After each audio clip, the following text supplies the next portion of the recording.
मित्रों नमस्कार। मुग्धा एस्ट्रो में मैं आपका स्वागत करती हूँ। आज का विषय सकारात्मक एनर्जी। देखिए, हमारा जीवन 3 भागों में विभक्त है।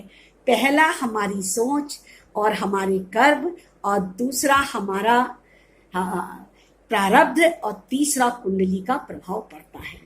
देखिए, प्रारब्ध मैंने क्यों कहा, क्योंकि हम चाहे जितने अच्छे कर्म कर लें, चाहे जितने व्यवस्थित जीवन जी लें, परंतु प्रारब्ध हमारे सामने जो हमारे पूर्व संचित कर्म हैं, जो अब हमें इस जन्म में भोगने हैं, प्रारब्ध बन गए, उन्हें हमें भोगना ही पड़ता है। और 50% रिजल्ट हमारी वर्तमान कुंडली का पड़ता है, क्योंकि ये कुंडली ही हमें इस जीवन में भोग काल में लाती है। यानी तुलसीदास का मुझे वो दोहा याद आ रहा है जिसमें उन्होंने कहा कि प्रारब्ध पहले बना पीछे रचा शरीर, तुलसी चिंता क्यों करो भजलो श्री रघुवीर। यानी जब हमारा प्रारब्ध बन जाता है तो उसे भोगने के लिए परमात्मा हमें ये शरीर देता है। तो कुछ हिस्सा तो फिक्स होता है जिसे हमें भोगना ही भोगना है, जिसे हम पूजा से, प्रार्थना से, सत्कर्मों से पूरा ठीक नहीं कर सकते। हाँ, उसके इफेक्ट को कम कर सकते हैं, परंतु 50% प्रभाव कुंडली का पड़ता है, जिसमें से मुख्य कुंडली का 50% रहता है, और महादशा का 25%, और गोचर का भी 25% रहता है। ये एक भाग ज्योतिष का ऐसा है जिसमें हम संवारने का काम करते हैं, और ज्योतिष की उपयोगिता भी यहीं पर है। जब हमारी कुंडली के कोई ग्रह अरिष्ट हैं, खराब हैं, अच्छा फल नहीं दे पा रहे, उनकी महादशा आ गई, तो फिर उसके लिए हमें उपाय उपचार करने पड़ते हैं। बिना उपाय उपचार के वो ग्रह हमें ठीक फल नहीं देते, ये एकदम फिक्स है। इसके लिए हमें प्रयत्न करने ही पड़ते हैं, और करना भी चाहिए, परंतु सोच का बहुत अधिक प्रभाव पड़ता है। हमारी सोच हमेशा सकारात्मक होनी चाहिए। सकारात्मक एनर्जी हमें बहुत आगे ले जाती है, और अगर हम इसी सकारात्मक एनर्जी के ऊपर अपना विचार हटा लें और निराश हो जाएं, सोचें कि हमारा प्रारब्ध ऐसा है, हमारी कुंडली के फल अच्छे नहीं आएंगे, हमारी कुंडली में महादशा अच्छी नहीं चल रही, तो फिर प्रॉब्लम्स आना शुरू हो जाती हैं। हमें अपना सोच और नज़रिया भी बदलना पड़ेगा कि हमेशा कुंडली के फल अपने निश्चित परिणाम ही नहीं देते, बस परिणाम बदले भी जा सकते हैं। अगर कोई भी ग्रह 75% खराब फल देने वाला है, तो यकीन जानिए आप 25% तो उसे संवार ही सकते हैं, उपाय से, उपचार से और सावधानी से।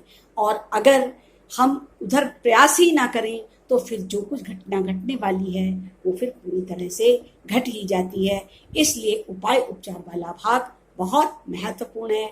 सकारात्मक ऊर्जा के लिए हमें इसे समझना ही पड़ेगा, क्योंकि हमारी कुंडली के फल उससे प्रभावित होते हैं। तो आज मैंने सकारात्मक ऊर्जा की बात की, अब मैं आपको 1-2 अन्य योगों के बारे में बताऊंगी, कैसे उनमें हम अच्छा जीवन जी सकें। जैसे एक वृद्धावस्था होती है, जिसमें हमारे पास हमारी वृद्धावस्था कैसे बीतेगी, इसके बारे में भी बहुत सारे क्वेश्चन आते हैं कि अब हम वृद्ध हो गए, अब हमारा बुढ़ापा कैसा जाएगा, कृपया बताएं।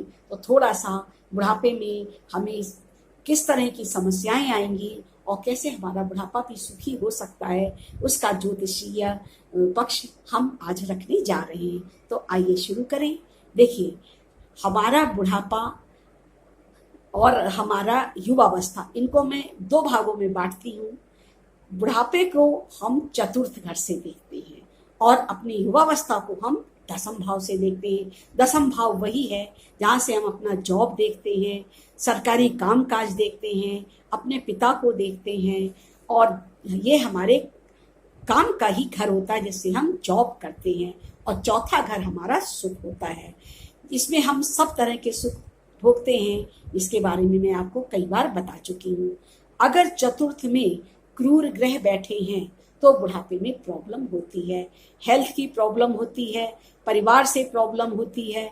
अगर वहाँ पर राहु बैठ जाए तो राहु बहुत प्रॉब्लम क्रिएट करता है। वृद्धावस्था में परिवार धोखा दे सकता है। अगर आप अपनी प्रॉपर्टी बच्चों के नाम या किसी दूसरे के नाम कर देते हैं तो प्रॉपर्टी का भी धोखा हो सकता है, और बीमारियां भी जटिल होंगी, जो देर में जाएंगी या ना छूटे, सदा दवा पानी और बिस्तर के साथ ही आपको अपना समय व्यतीत करना पड़े। कहने का तात्पर्य ये है, अगर चतुर्थ में क्रूर ग्रह गए हैं तो बुढ़ापे में समस्या होती है। यदि वहां पर शुभ ग्रह गए हुए हैं तो बुढ़ापा फिर आराम से बीतता है, शांति से बीतता है। समस्याएं तो तब भी होंगी क्योंकि वृद्धावस्था एज ही ऐसी है, परंतु शांति महसूस होगी। क्रूर ग्रह शांति महसूस नहीं होने देते। दूसरा, हमें 12th हाउस को भी देखना जरूरी है। अगर लगन का स्वामी 12th हाउस में गया है, 12th का मतलब 12वें घर से है, जो लगन के जस्ट बगल में ही होता है, और अगर लगन का स्वामी 12वें घर में चला गया तो फिर हमारी हेल्थ की प्रॉब्लम, पारिवारिक प्रॉब्लम और कोई भी प्रॉब्लम हो सकती है। ऐसा भी कह सकते हैं कि 12th हाउस में लग्नेश का जाना शुभ नहीं है। लगातार प्रॉब्लम्स बनी रहती हैं, वो उम्र विशेष कोई भी हो, और वृद्धावस्था में खास तौर से ऐसा व्यक्ति अकेला पड़ जाता है, चाहे उसका साथी पहले चला जाए, चाहे परिवार छूट जाए, कारण कोई भी हो, परंतु उसे समस्या आती है। अब इसके अतिरिक्त अष्टम भाव को भी देखना जरूरी होता है। अष्टम भाव भी हमारा कष्टों का घर है। हमें ये अंत में जो मोक्ष मिलता है, विदाई होती है, संसार से जाना होता है, इसके लिए अष्टम भाव ही जिम्मेदार है।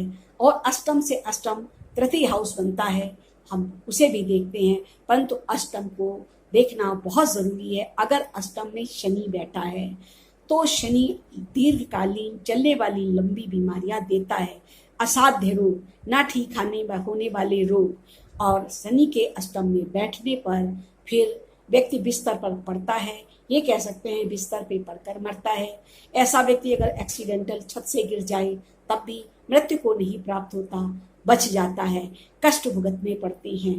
कहने का तात्पर्य ये हुआ कि वृद्धावस्था में अगर क्रूर गए 12th हाउस में है, 8th हाउस में है, 4th हाउस में है, तो आपको सुख नहीं मिलेगा, शांति नहीं मिलेगा, पारिवारिक परिस्थितियां अच्छी नहीं होंगी और आपका वृद्धावस्था ठीक से नहीं व्यतीत होगी।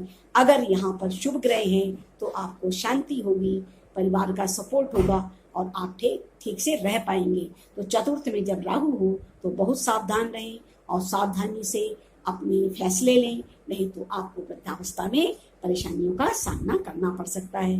ये एक छोटा सा एपिसोड, वृद्धावस्था में हमें सुख मिलेगा कि नहीं, आराम से बीतेगी कि नहीं, कष्ट कैसे होंगे, इस पे मैंने थोड़ा सा प्रकाश डाला और सकारात्मक ऊर्जा की बात की। आज के एपिसोड में बस इतना ही। आप बताइएगा ये एपिसोड आपको कैसा लगा। मैं आपके विचारों का इंतजार करती हूँ। जब आप अपनी प्रतिक्रिया देते हैं तो मुझे